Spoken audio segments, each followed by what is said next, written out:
I remember the day they lifted me from the earth. No one celebrated. No one cheered. I was only a flower bulb. Long pause. I wasn't gold. I wasn't silver. I wasn't a precious jewel. Yet people crossed entire countries just to find me.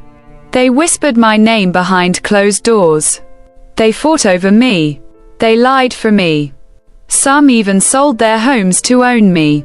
Can you imagine giving away everything you have for a flower that blooms for only a few days? I never asked to become priceless.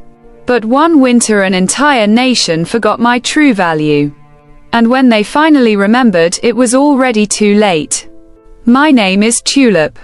And this is the true story of how I became the most expensive flower the world had ever seen. Welcome back to the Museum of Money. Today we're entering Hall 4. The Hall of Great Financial Disasters. Before you stands a simple tulip bulb. It doesn't look valuable. It doesn't look dangerous.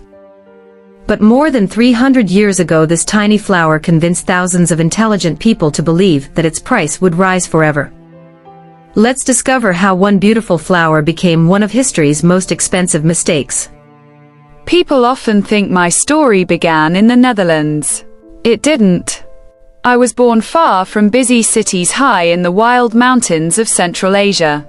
For centuries I bloomed quietly every spring. No crowds. No fortune hunters. Only wind, rain and sunlight. Then one day travelers carried my bulbs across continents.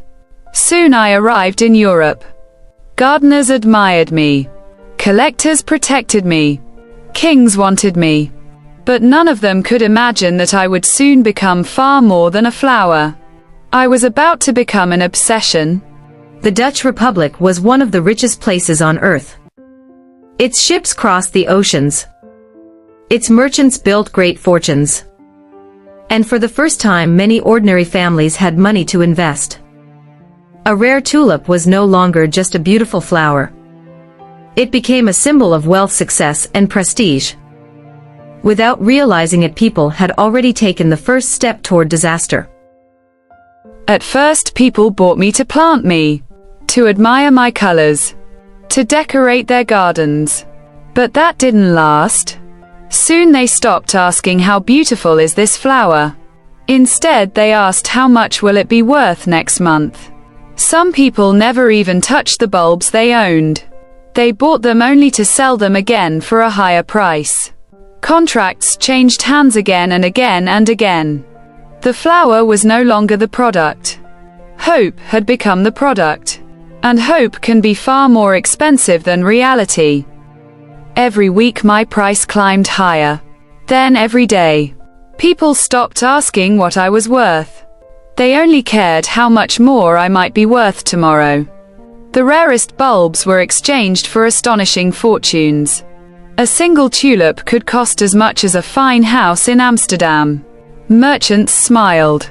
Buyers celebrated. Everyone believed they were becoming richer. But almost no one noticed that nothing around me had changed. I was still the same flower. The same bulb. The same fragile life waiting for spring. They weren't buying me anymore. They were buying a dream. And dreams can grow far faster than reality. By the winter of 1637 confidence had become more valuable than reason. People no longer believed they were buying flowers. They believed they were buying an endless future. History has a name for moments like this. A financial bubble. It grows as long as people believe someone else will always pay more. But every bubble faces the same question. What happens when just one person decides not to buy? Then it happened. One ordinary auction, one ordinary day. And one buyer simply refused to pay. Silence filled the room. For the first time people asked, what if the price doesn't rise tomorrow? That single question spread faster than any rumor. Confidence disappeared. Fear took its place. Everyone wanted to sell. Almost no one wanted to buy.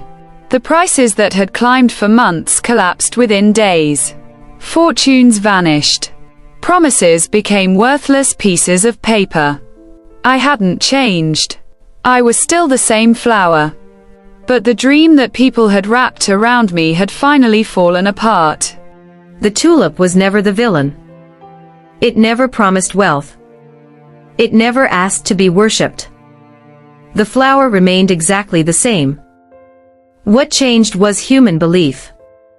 When enough people become convinced that prices can only rise, judgment slowly disappears. Hope replaces reason. And fear eventually replaces hope. That is why Tulip Mania is remembered not as the story of a flower, but as the story of ourselves. More than 3 centuries have passed. Yet the lesson has never grown old. Markets change. Currencies change. Technology changes. But human emotions remain remarkably the same.